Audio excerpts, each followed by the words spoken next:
تو تم کفار کی دھوکہ دہی دینے والی فطرت سے پریشان مت ہو. کفار تو ہمیشہ سے اسلام کے خلاف سازشیں اور شرارتیں کرتے آ رہے ہیں، لیکن مسلمانوں کو اللہ کی مدد کافی ہے. ان کے سب فریب اللہ تعالیٰ برباد کر دے گا. اللہ تعالیٰ سب کی نیتوں کو جاننے والا ہے اور وہی بچانے والا ہے، وہی مدد کے لیے کافی ہے. اگلی آیت مبارکہ دیکھتے ہیں، آیت نمبر 63، یعنی اس رکوع کی سیکنڈ لاسٹ آیت نمبر 63 ہے جی. وَأَلَّفَ، اور اس نے الفت پیدا کر دی. اس کا معنی آپ محبت بھی لکھ سکتے ہیں. اور وَأَلَّفَ، اور الفت پیدا کر دی، بینہ درمیان، قلوبہم ان کے دلوں میں، لو اگر، انفقتا تم خرچ کرتے، ماں جو کچھ، فی الارضی زمین میں ہے، جمیعاً سارا کچھ. یعنی اللہ فرماتا ہے کہ یہ اللہ ہی ہے جس نے جو ہے وہ الفت پیدا کر دی. کن کے درمیان، کن کی بات ہو رہی ہے؟ ہجرت مدینہ کے موقع پر اللہ تعالیٰ کی طرف سے جو ہے اللہ فرماتا ہے کہ وہ لوگ جو اسلام کے دشمن تھے ان کے اور مسلمانوں کے درمیان یہ اللہ کی ذات ہے کہ اس نے اپنی قدرت اور طاقت سے الفت اور محبت پیدا کر دی. اگر تم پوری دنیا کی دولت بھی خرچ کرتے تب بھی تم ان کے دلوں میں محبت نہ ڈال سکتے. ماں نہیں الفتا الفت پیدا کر سکتے، بینہ درمیان، قلوبہم ان کے دلوں میں، ولیکنہ اور لیکن یا مگر، اللہ نے الفا ڈال دی الفت بینہم ان کے دلوں میں. انہو بے شک وہ عزیز زبردست ہے، حکیم حکمت والا ہے. اللہ فرماتا ہے کہ یہ اللہ کی ذات ہے جس نے ان کے دلوں میں الفت ڈال دی اپنی قدرت کاملہ کے ذریعے. اس آیت مبارکہ کی تشریح یہ ہے کہ اس آیت مبارکہ میں اللہ تعالیٰ نے مسلمانوں کی باہمی محبت کا ذکر دیا ہے. اللہ فرماتا ہے کہ یہ وہی لوگ ہیں جو ایک دوسرے کی جان کے دشمن تھے. عرب میں رواج تھا کہ اگر دادا جو ہے وہ اس کے زمانے میں لڑائی شروع ہوئی ہے تو وہ نسلیں بھگتتی اور صدیوں تک جو ہے وہ آپس میں لوگ لڑنے مرنے پر تیار رہتے. اور یہ لڑائی جھگڑے کسی بڑی بات پر نہیں ہوتے بلکہ چھوٹی چھوٹی باتوں پر جھگڑے ہوتے اور اتنا طول پکڑ جاتے. وہ ایک شاعر نے فرمایا ہے نا کہ کبھی پانی پینے پلانے پہ جھگڑا، کبھی گھوڑا آگے بڑھانے پہ جھگڑا. اتنی چھوٹی چھوٹی باتوں پر وہ لوگ لڑا کرتے. تو اللہ تعالیٰ نے اس آیت مبارکہ کے ذریعے اپنے خصوصی انعام و اکرام کا ذکر کیا ہے، وہ یہ کہ نبی پاک صلی اللہ علیہ وآلہ وسلم کی مومنین کے ذریعے سے مدد فرمائی کہ اور زمانہ جاہلیت میں لڑنے والے لوگ مسلمان ہو کر آپ صلی اللہ علیہ وآلہ وسلم کے دست و بازو بن گئے. یہ اللہ تعالیٰ کی خاص مہربانی تھی، ورنہ یہ ایسا کام تھا کہ دنیا بھر کے خزانے بھی خرچ کر کے یہ گوہر مقصود حاصل نہ ہوتا. یعنی ایک مشکل کام تھا لیکن اللہ نے اپنی قدرت سے کر دکھایا کہ جو صدیوں سے ایک دوسرے کے دشمن تھے ان کو بھائی بھائی بنا دیا. ایک روایت میں ہے کہ یہ آیت مبارکہ جو ہے اوس اور حزرج جو مدینہ کے دو خاص قبیلے تھے، جب حضور پاک صلی اللہ علیہ وآلہ وسلم نے ایک انصار اور ایک مہاجر کا ہاتھ ایک دوسرے میں دے کر فرمایا کہ آج سے تم بھائی بھائی ہو، تو انیس مومنین پر یہ احسان فرمایا کہ ان کے درمیان جو پہلے دشمنی تھی اسے محبت اور الفت میں تبدیل کر دیا. ایک دوسرے کے خون کے پیاس سے آپس میں بھائی بھائی بن گئے. نسائی شریف کی ایک حدیث ہے کہ یہ آیت ان لوگوں کی شان میں اتری ہے جو آپس میں محض اللہ تعالیٰ کے لیے محبت رکھتے ہیں اور کوئی دوسری غرض نہیں ہوتی اس محبت میں. یہ وہ محبت تھی جو دنیا بھر کی دولت خرچ کرنے کے بعد بھی حاصل نہیں ہو سکتی تھی. حضور صلی اللہ علیہ وآلہ وسلم کی اعلیٰ اخلاق کی بدولت یا ان کے عمل کی وجہ سے ایک مسلمان دوسرے مسلمان کی خاطر اپنا سب کچھ قربان کرنے پر جو ہے وہ راضی ہو گیا، اور الفتوں کا مرکز حضور پاک صلی اللہ علیہ وآلہ وسلم کی ذات مبارکہ ٹھہری. اب آتے ہیں اس رکوع کی آخری آیت مبارکہ 64 کی طرف. یا ایھا النبی، اے نبی پاک صلی اللہ علیہ وآلہ وسلم، حسبکا کافی ہے تمہیں.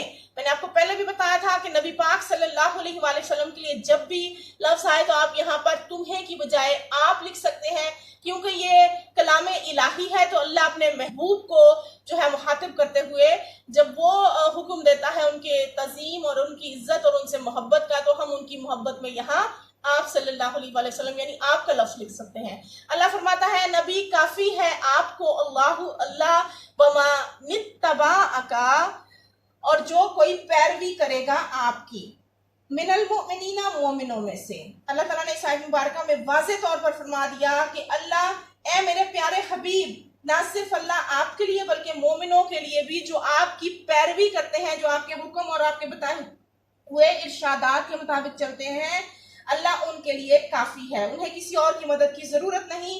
اس آیت مبارکہ کا مفہوم یہ ہے کہ نبی پاک صلی اللہ علیہ وآلہ وسلم اور مومنوں کی جماعت کو اللہ حوصلہ اور تسلی دے رہا ہے کہ اے نبی، آپ اور آپ صلی اللہ علیہ وآلہ وسلم کے پیروکاروں کے لیے صرف اللہ کی ذات ہی کافی ہے، ہر مشکل اور حاجت کو دور کرنے کے لیے اللہ کافی ہے، اور کسی قسم کی مشکل حالات میں پریشان ہونے کی ضرورت نہیں، اس لیے کہ اللہ سب کی حاجت روائی کے لیے کافی ہے۔ حضرت عبداللہ بن عباس سے روایت ہے کہ جب حضرت عمر اسلام لائے، یہ آیت مبارکہ نازل ہونے کی وہ بتاتے ہیں کہ شان نزول اس آیت مبارکہ کا حضرت عبداللہ بن عباس فرماتے ہیں کہ حضرت عمر کے اسلام لانے سے پہلے صرف 33 مرد اور 6 عورتیں مسلمان تھیں۔ جیسے ہی حضرت عمر رضی اللہ تعالیٰ عنہ اسلام لائے، اس وقت 40 کا عدد پورا ہوا، یہ آیت مبارکہ تب نازل ہوئی۔